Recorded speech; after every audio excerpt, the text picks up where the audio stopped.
All right, welcome to the next component here of this smart reading system, so that you can not just be the most well-read person in the room, not just the smartest, but instincts honed so that you get actual big benefits, not just bragging rights. Life's not about bragging. It's not about the people who talk. It's about the people who do. So how can this help you do stuff? So remember, the books are not mutually exclusive with doing. Only for people that misunderstand books' purpose. So the next component is you need a routine. Okay, I'm going to get to here coming up in videos on specifics on how to read, but setting up the philosophy. Philosophy always comes before technique. Or else I told that story of the plane that crashed in the rainforest in South America. People got out. I don't know if it's a true story or not, but they get out. 90% of people in the plane get machetes and they start chopping their way through the jungle to the rainforest to get to a village to find help. So these people, there's some engineers, they better sharpen the machete, and they sharpen and they go through and they're cutting their way through. And all of a sudden, one guy's smart enough to climb up a tree and look at the big picture philosophy and direction of the business, and guess what? He says, hey guys, all you guys cutting a path, you're cutting it the wrong way. The village isn't this way, it's that way.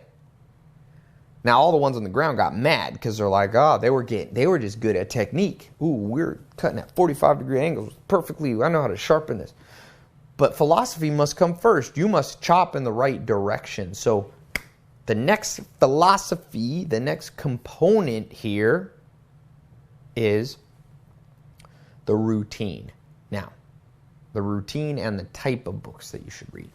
We talked about your 150. We talked about gold mining, reading with intention, the Dalai Lama's principle of, making it instinctual, making deep friendships, quote unquote, alliances with key books in the 4 areas: health, wealth, love, and happiness, 30 or 40 in each category, mostly nonfiction, but some key fiction in there is no problem. I like Steinbeck. I was reading Homer, obviously. I like All Quiet on the Western Front, Remark. These are fiction books. Nothing wrong with fiction, but it's a tool. Don't overuse the tool. Coffee may be good at 1 glass, but 10 glasses of it's going to cause you problems. So same with books. Generally, I like nonfiction. So once you have all that, now we need the routine and a little more specifics on the type of books. So most people just categorize books in 2 ways. So the next component is the types of books.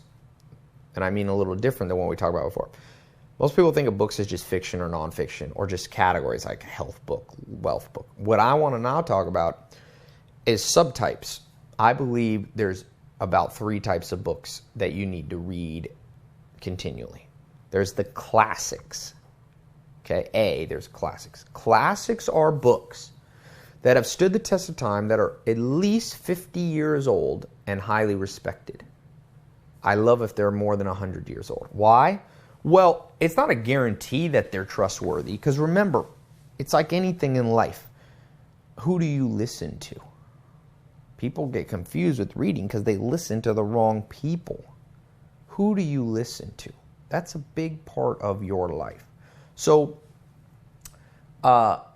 when it comes to books, you want to listen at least to some classics, because even though the masses are not always right, there's a good book, The Folly of Crowds, but there's another good book which shows the science. There is a wisdom in crowds. A book that's lasted hundreds or thousands of years probably has value for you, or else it would be forgotten, right? Any classic book, let's just name some. The Bible, the Quran, the works of Aristotle, Plato, and Socrates, the writings of Descartes, the writings of some of the great religious founders, Thomas Aquinas in, I think, the 1300s, the works of newer people like Darwin and Freud, Karl Marx. Even though you may disagree, always read disagreeing opinions. They're sharp people, right? Going back 40, 50 years, Peter Drucker business books. These are books. winning friends and influencing people. So books that have stood the test of time, both in the amount of years they've been out and the amount of people that have read them. I call these classics. Now, there's some on the, there's some instant modern classics, maybe The 7 Habits of Highly Effective People or one of Tony Robbins' books. Maybe you put those in classics. But I tend to say books that are more than 50 years old. So when you're getting your books in health, wealth, love, and happiness, you want some in health that are classic health books. Like Arnold Schwarzenegger's got a classic. It's not 50 years old, but it's a pretty classic book on health. Wealth, a classic book, like I said, books by Benjamin Graham in the early 1920s, 30s, 40s on the understanding the stock market. That's a classic. Books on love or social, maybe a book by Freud has some fascinating things on how humans interact, and books on happiness, the great philosophers. Okay, so Aristotle, Socrates, Plato, the Seneca, Nietzsche, although he may not be on happiness, right? But there's a lot of insight there. So in love and happiness, each of these, you need some classic books. Okay. Secondly, B, you need some pure how-to books. Those are books that just lay it out. Okay? They could be modern or they could be classic. Those are books like, what's a good how-to one that I have here? Well, I consider this one a how-to. Working together. It's, how to have partnerships in business. How and why you need partnerships. That's a how-to book. The Practice of Management by Peter Drucker. Pretty how-to. How to manage a company. If you have a company or if you're an employee, a supervisor. So in health, you need some how-to ones.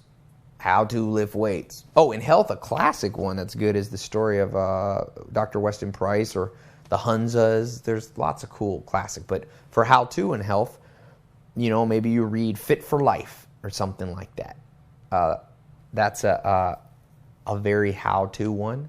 A really good how-to health book is The Story of the Human Body by Lieberman. Great book. What else is a great health? This Diet Cults one I read recently is fascinating about why we get addicted and misled by diets. That's a how-to one. You walk away with it with a real skill. So the goal of how-to books are you literally can walk away. Classic books give you big picture philosophy. These how-to books, you walk away with something tangible. Okay, I learned, A how-to book can be a for dummies book on languages, or maybe you want to learn chess, or maybe you want to learn computer programming. Those would all be how-to. Lastly, the C, biographies. Biographies. Humans learn by osmosis. They don't learn audio, visual, or kinesthetic. That's wrong, in my opinion. It's by osmosis. So there is truth that obviously audio, visual, and kinesthetic by doing is important, but that's summed up in the word osmosis. By being around other humans that are ahead of you, the principle of law of 33% that I talked about in my TED Talk, the principle of mentorship comes from day-to-day interaction. Now, there's many great people that you and I cannot be around because they are no longer with us. They're dead for years, decades, or centuries. And so those people we can only get to. They were not around for videos or YouTube. They're only there through books. That's your best bet. So biographies of living, recently dead, and ancient people is a great way to build one of the most important things you'll need in life, which is courage. Courage to rise above the risks to get the reward. The two strongest cognitive biases in your brain that will mislead you, cause you to make mistakes, or cause you to do great things are the control that you have over reward bias and reward and pain, those two. And you overcome reward and pain.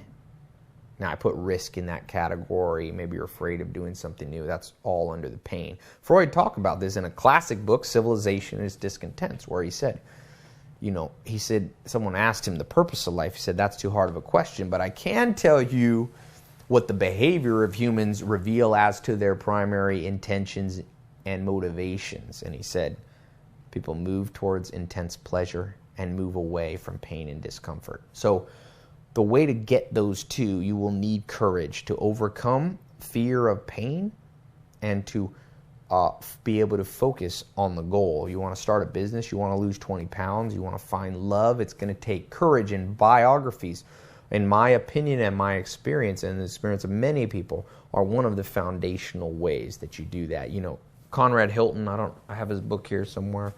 He's the great-grandfather of Paris Hilton. He built the Hilton hotel chain. He says there was a day where everything changed for him. He was 15 years old, and he bumped into a book about Helen Keller, a biography about her, how she overcame, through optimism, the hurdles that she had with all her disabilities, not being able to see, hear, talk, interact with people. And that, he said, was the day where I learned about optimism. And that is what, he said, turned him into one of the great real estate billionaires and influential people of all time. And so that's the pattern over and over and over again as you read people, where they bumped into a person, but if the person was dead, they bumped into a book. And that book propelled them forward and gave them the courage to know someone's done it before. And the flip side, you know, I posted, I don't know if you're on my Twitter, I post some daily summaries, and one of the ones that I posted was, you know, it's not as scary to do something, to fail, when you know other people have failed. Now, not that your goal is to fail, but you will have more courage to go, well, that person went through that and they seemed to survive. That person started a business and went bankrupt. Sam Walton, the founder of Walmart, made more money than anybody basically ever in modern business. His first business, after 2 or 3 years, he lost his business because he didn't read the lease correctly, and the business was taken over by the landlord. And he seemed to have done okay. That comes through reading the autobiography of Sam Walton. So if you're petrified of having failure, you go, well, I don't need to worry so much, because even if my business shuts down, there can be a great end result for me in the long run. So biographies. Now, we're gonna end. I'm gonna talk about this because this is kind of a long one. I've got a next video coming up, is how to implement that routine.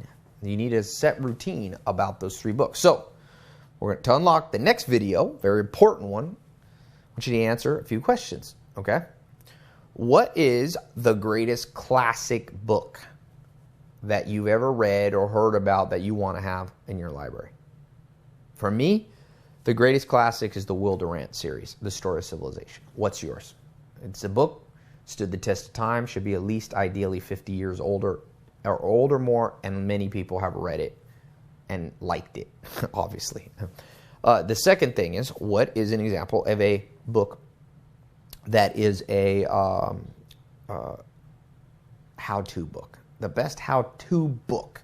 I'll tell you mine, it's Peter Bevelin's book, A Few Lessons for Managers and Investors or something. A Few Lessons for Managers and Investors, I think. It's a how-to short book. It's the best book I've ever read on understanding money. That's the best how-to book for me. What is yours? Put that below this video in order to unlock the next video. Third, and lastly, what is the best biography that has instilled courage in you to overcome the risks and the potential pain to get the rewards that you've wanted in health, wealth, love, and happiness in your life? What is the big one? For me, in terms of biographies, there's many, and it changes over time. Recently, one of the great biographies I've read is Kon-Tiki, and that's, you'll see on my list. It's the story of Thor Heyerdahl, the Norwegian explorer who had the courage to float on a raft across the Pacific Ocean. I've been on the Pacific Ocean in a big boat. It's a very scary ocean, and he went across in a raft. And I realized if that man could do that and his team, then probably everything I do that quote-unquote takes courage pales in comparison. There's many biographies. So answer that. Then I've got a very important thing on how to begin now as we get through the philosophy to actually implement the smart reading technique that's going to revolutionize your life. Trust me, books have tremendous power, not because they're books, but because the more you learn, the more you earn, not just financially, but in every other area of your life. So answer these 3 things, and I'll see you in a second on the next video.